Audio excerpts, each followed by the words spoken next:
नहीं था कि ज्यादा बोले, मुझे अच्छा लग रहा था इनकी कहानियों से। करुणा और मैत्री का इन्होंने पाठ कराया और गाथाओं के माध्यम से कहानी सुनाया और शेर शिकार की कहानी करुणा मैत्री से भर दिया। साथ साथ कुछ सामाजिक और राजनीतिक भी बात आ गई। बाबा साहब डॉक्टर अम्बेडकर से काफी ऊर्जा मिली है अपने लोगों को। सत्य तो यह है कि जब किसी का कोई खाता है तो उसका याद तो रहेगा ही, इसमें दो राय नहीं है। वास्तव में डॉक्टर अम्बेडकर के हम लोग कर्जबंद हैं और कर्जा खाए हैं। अधिकतर सुनने में नहीं बल्कि देखने में आया है, तभी तो लोग उतना व्याकुल रहते हैं।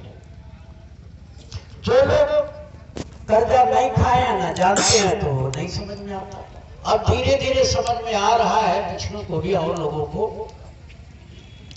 जहां तक निर्वाण की बात है, बाबा साहब डॉक्टर अम्बेडकर ने दीक्षा लेने में 22 प्रतिज्ञा जो दिया है उसका विशेष ध्यान देना चाहिए। जो 10 पारमिता है मामूली नहीं, उसमें पंचशील है मामूली नहीं, और बौद्ध धर्म के विरुद्ध नहीं चलूंगा ये मामूली नहीं। उसके तहत हमारे ये पुराने उपासक और नए उपासक सभी लोगों को ध्यान में रखना चाहिए। मैं काठमांडू का भाषण बोलने वाला था, कई बार बोला भी। मुझे याद आ रहा है कि बाबा साहब के वर्तमान में प्रेजेंट ऑफ माइंड क्या, एक छोटी सी कहानी है। मैं जब बौद्ध ये सारनाथ से कुछ दिन के बाद अनागारी के मोहम्मदाबाद में था, वही की कहानी है। हमारे अच्छे सामाजिक नेता बाबा साहब के विषय में बताने लगे कि बाबा साहब डॉक्टर अम्बेडकर संविधान लिखने के बाद बड़ी गंभीरता से कुछ लिख रहे थे।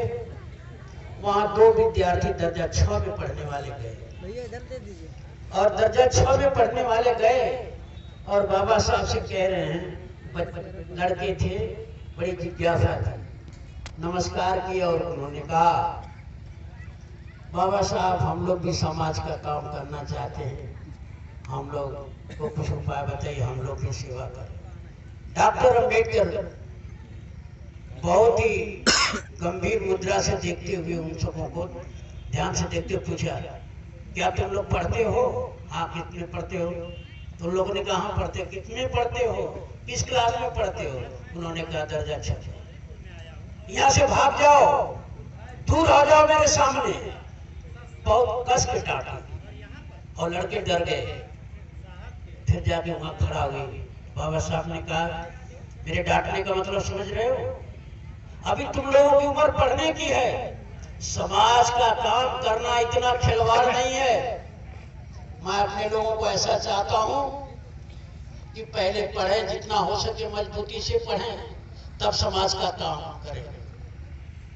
फिर वो डरते डरते, अरे कुछ भी तो हम लोग करें। नौजवान अभी